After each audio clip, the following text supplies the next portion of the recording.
السلام علیکم ورحمۃ اللہ وبرکاتہ۔ محترم دوستوں، بہت سارے سوالات ہیں آپ لوگوں کے، ان کے جوابات انشاءاللہ آج کی نشست میں اور آج کی مجلس میں دینے کی کوشش کریں گے۔ سوال کیا ہے واصف فیصل صاحب نے، کہتے ہیں کہ مفتی صاحب پلیز یہ جو کفریہ جملے ہوتے ہیں جن کی وجہ سے آدمی اسلام سے خارج ہو جاتا ہے، ان کے بارے میں بھی کچھ باتیں بتلا دیجئے۔ دیکھیے واصف بھائی، بہت ساری باتیں ایسی ہیں جن کو ہم عام بول چال میں استعمال کرتے ہیں، لیکن ہمارے وہم و گمان میں بھی نہیں ہوتا ہے کہ شاید یہ ایسے جملے ہیں جن کی وجہ سے ہم اپنے ایمان سے ہاتھ دھو بیٹھیں گے۔ تو اس لیے بول چال کے وقت، تحریر و تقریر کے وقت بہت زیادہ احتیاط اور اطمینان کے ساتھ الفاظ کو تول کر بولنا چاہیے۔ مثال کے طور پر بہت سارے لوگ کہہ دیتے ہیں کہ روزہ وہ رکھے جس کے پاس کھانے کو کچھ نہ ہو، تو یہ بولنے کے لیے ایک چھوٹی سی بات ہے، لیکن اس کی وجہ سے کفر لازم آ جاتا ہے۔ اسی طرح اگر کوئی آدمی روزے رکھتا ہے یا پھر روزے نہیں رکھتا اور کہتا ہے کہ اللہ تعالیٰ کو ہمیں بھوکا مارنے سے کیا ہوتا ہے، تو یہ بھی ایسے جملے ہیں جن کی وجہ سے آدمی کافر ہو جاتا ہے۔ اسی طرح بہت سارے لوگ یہ بھی کہہ دیتے ہیں کہ قرآن نماز کیا ہے، ہم نہیں مانتے۔ یہ تمام چیزیں ایسی جملے ہیں، ایسی باتیں ہیں جن کی وجہ سے آدمی اپنے اسلام سے ہاتھ دھو بیٹھتا ہے، ایمان سے ہاتھ دھو بیٹھتا ہے۔ تو ایسے تمام چیزیں ہیں جو کلمہ کفر پر مشتمل ہے، ان تمام باتوں سے ہم سب کو بچنا چاہیے۔ احسان میار کہتے ہیں کہ السلام علیکم مفتی صاحب، مجھے آپ کا واٹس ایپ مل سکتا ہے؟ میں نے وہم پر آپ سے بہت سارے مسئلے ڈسکس کرنے ہیں۔ دیکھیے احسان بھائی، واٹس ایپ سے کیا لے رکھا ہے؟ آپ اپنے جو بھی کوئریز ہے، جو ڈاؤٹس ہے، جو سوالات ہے، یہ ویڈیو کے کمنٹ باکس میں ڈال دیجئے۔ انشاءاللہ جب بھی ہماری نظر اس پر پڑیں گی، آپ کے سوالوں کے جوابات انشاءاللہ ضرور دے دیں گے۔ سید ریحان کہتے ہیں کہ ایک سوال یہ تھا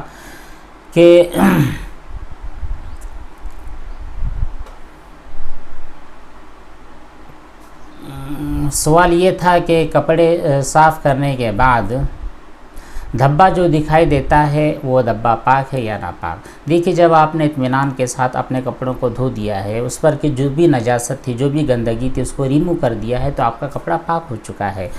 اس کے علاوہ بہت سارے داغ اور دھبے ایسے ہوتے ہیں جنہیں جب آپ مستقل 4، 5، 6، 7، 8 مرتبہ کپڑے پہن کر نہ دھو، اس وقت تک نکلیں گے نہیں۔ تو ایسے جو دھبے ہیں جو بہت مشکل سے نکلتے ہیں، وہ معافی کے درجے میں ہوتے ہیں۔ اگلا سوال ہے، السلام علیکم، میرا سوال یہ ہے کہ ناپاک کپڑے کو صاف سے دھویا، پھر بالٹی میں کپڑوں کو رکھ کر اوپر سے پانی جاری کر دیا، 3 منٹ تک بہایا، لیکن کپڑے میں ہلکا سا سرف رہ گیا ہے، تو کیا کپڑا پاک ہے یا ناپاک؟ آپ کا کپڑا پاک ہو چکا ہے۔ جب آپ نے اتنی ساری پروسیس کے ساتھ اپنے کپڑے کو گزارا ہے، تو یقین جانیے کہ آپ کے کپڑے کے اندر کی جو نجاست ہے وہ ختم ہو چکی ہے۔ پھر آپ نے اس کپڑے کو جاری پانی میں بھی دھویا ہے، تو جاری پانی میں دھونے کی وجہ سے کپڑا یوں ہی پاک ہو جاتا ہے جبکہ نجاست ختم ہو جائے۔ صبا پروین کہتی ہیں السلام علیکم، میرا سوال یہ ہے کہ کیا چھینٹوں کو دھوتے وقت جو چھینٹیں اگر پڑ جائے تو کیا نماز نہیں ہوگی؟ دیکھیے ان چھینٹوں کے جو آپ کے ڈاؤٹس ہوتے ہیں، جو شکوک و شبہات ہوتے ہیں، ان کے بارے میں ہم نے بہت ساری باتیں بتلائی ہے۔ ان چھوٹوں کے وہم و گمان سے آپ کو بچنے کے لیے بہتر طریقہ یہ ہے کہ آپ جب نجاست والے حصے کو دھو دیتے ہیں، جو ناپاک کپڑے کا حصہ ہوتا ہے اس کو دھو دیتے ہیں، تو اس کے علاوہ جو کپڑا ہے اس کے چھینٹے کہیں پر بھی اڑے، کدھر بھی جائے، کوئی ٹینشن کی بات ہوتی نہیں ہے۔ اس کے علاوہ اور نجاست کو دھوتے ہوئے اگر وہ چھینٹے آپ کے اوپر اڑے ہیں جن کی مقدار 1 درہم سے کم ہے اور آپ اس کو دھو سکتے ہیں تو دھو لیں، اور اگر ایسی جگہ پر اڑ گئے ہیں جہاں پر آپ کا دھیان ہی نہیں گیا ہے اور وہ 1 درہم سے کم ہے، تو یہ معافی کے حکم میں ہوتے ہیں۔ خان رضوان کہتے ہیں السلام علیکم، استنجا کرنے کے بعد پانی جو پھیلتا ہے تو کیا جتنے حصے پر پانی پھیلا ہوا ہے اتنا حصہ بھی ناپاک ہو جائے گا؟ پلیز جواب ضرور دیجیے۔ دیکھیے جو آپ کی نجاست والی جگہ ہے، جہاں سے پیشاب اور پخانہ فارغ ہوتا ہے، صرف اتنی جگہ ناپاک ہوتی ہے۔ جب آپ نے اس حصے پر پانی ڈالا اور نجاست بہہ گئی، نجاست ختم ہو گئی، تو آپ کی وہ جگہ پاک ہو گئی، ٹھیک ہے۔ جب جگہ پاک ہو گئی ہے تو اس جگہ پر 1 مرتبہ پانی ڈال دے، تو وہاں پر بھی اور جہاں جہاں پر پانی لگا ہے وہاں پر جانے کی وجہ سے وہ سب جگہ پاک ہو چکی ہے۔ اب علیحدہ سے اس کو پانی لے کر دھونے کی ضرورت نہیں ہے۔ واصف بھائی کہتے ہیں کہ مفتی صاحب اگر کوئی عورت دوسری عورت کو سمجھائے کہ تمہارا جو منگیتر ہے جو کام کرتا ہے میچ وغیرہ جس پر شرطیں وغیرہ لگتی ہے، یہ جو کام کرتا ہے تو وہ کام ایسے ہیں جو کہ حرام ہوتے ہیں، دوسری عورت اس کو کہے کہ جی وہ چیزیں حرام ہی ہے۔ جی دیکھیے ایسی باتوں کے کہنے کی وجہ سے یہ تو اچھی بات ہے کہ آپ ایک دوسرے کو اچھی باتوں کی ترغیب دیں، برائیوں سے روکے، اگر کوئی غلط بات ہے تو غلط بات سے منع کرے، پھر اس کا ایکشن ریاکشن جو ہوتا ہے وہ جانے۔ اگر آپ کی بات کو سامنے والا بندہ قبول کر لیتا ہے تو اللہ کا شکر ہے، اگر کوئی بندہ آپ کی بات کو قبول نہیں کرتا ہے تو پھر آپ کیا کر سکتے ہیں۔ دوسرا سوال یہ ہے کہ پھر اگر وہ دوسری عورت کسی اور عورت کو یہ کہے کہ فالتو عورت، جی دیکھیے ایسی جو باتیں ہوتی ہے ان کو خامخواہ باتوں کا ڈسکشن بنا کر ان کے بارے میں غور و فکر کر کے ان کے بارے میں اپنے اوقات کو ضائع کر کے ہمیں کچھ حاصل ہونے والا نہیں ہے، تو ان تمام چیزوں کو چھوڑ دیا جائے، شریعت اور سنت کی جو باتیں ہیں ان کے اوپر عمل کیا جائے۔ جنید پٹیل کہتے ہیں کہ السلام علیکم حضرت جی، میرا نام جنید ہے، مجھے میرے فارم اینڈ ریسورٹ کا نام رکھنا ہے۔ دیکھیے آپ اپنے فارم کا اور ریسورٹ کا جو بھی نام رکھنا چاہتے ہیں بالکل رکھ سکتے ہیں، کوئی پابندی نہیں ہے۔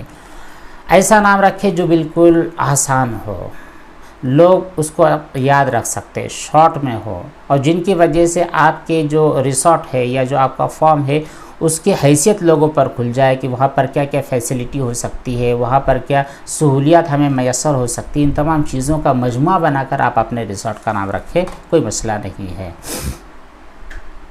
ملائکہ احمد کہتی ہیں کہ السلام علیکم، میں جب نماز پڑھتی ہوں تو میں اتنی کوشش کرتی ہوں کہ سورت غلط نہیں پڑھوں، نماز غلط نہیں پڑھوں، لیکن غلط ہو جاتی ہے، سجدے میں جاتی ہوں تو سجدے کی جو تسبیح ہوتی ہے اس کو بھی 2 دفعہ پڑھتی ہوں، بھول جاتی ہوں۔ دیکھیے کوئی مسئلہ نہیں ہے، جب آپ نماز کو اچھی طرح دھیان اور توجہ کے ساتھ ادا کرو گے،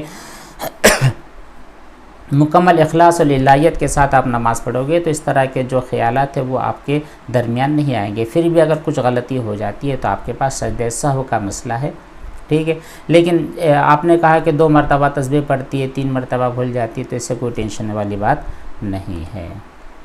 ندا شعیب کہتی ہیں کہ آٹومیٹک مشین میں واٹر پروف میٹریس کو اور ان کے کورز کو پاک کر سکتے ہیں، یعنی دیکھیے جو آپ کے میٹریس ہوتے ہیں، جو گدے ہوتے ہیں، ان کو پاک کرنے کا طریقہ یہ ہے کہ ان کے اوپر آپ 3 مرتبہ پانی کو بہا دیں، اور 1 مرتبہ جب آپ نے پانی بہا دیا تو اس کو چھوڑ دیں یہاں تک کہ پانی کا ٹپکنا بند ہو جائے، اس کے بعد دوسری مرتبہ پانی بہائے، پھر پانی کا ٹپکنا بند ہو جائے، پھر تیسری مرتبہ پانی بہائے، پھر وہ ٹپکنا بند ہو جائے، تو پھر آپ کے جو میٹریس ہے، گدے ہے، فوم ہے، وہ سب کے سب پاک ہو جائیں گے۔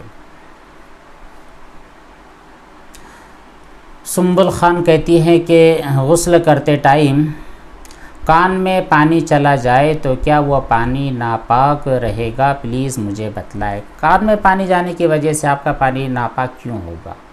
بالکل نہ، آپ کے کان کے اندر نجاست بھی نہیں ہے، گندگی بھی نہیں ہے، بلکہ یہ تو عین غسل کا طریقہ ہے کہ جہاں جہاں پر پانی جا سکتا ہے وہاں پر پانی کو داخل کیا جائے۔ تو کان کے اندر کے جو سوراخ ہے، ناک کے اندر کے جو سوراخ ہے، جہاں پر آسانی اور اطمینان کے ساتھ پانی پہنچ جاتا ہے تو وہاں تک کا پانی پہنچانا غسل میں فرض ہوتا ہے۔ اور وہ جو پانی باہر نکلے گا، تو مان لیجیے آپ غسل کر کے باہر نکلے اور تولیے کے اپنے کان میں ڈالا تو پانی جو لگا ہے تو وہ پانی ناپاک نہیں ہوگا۔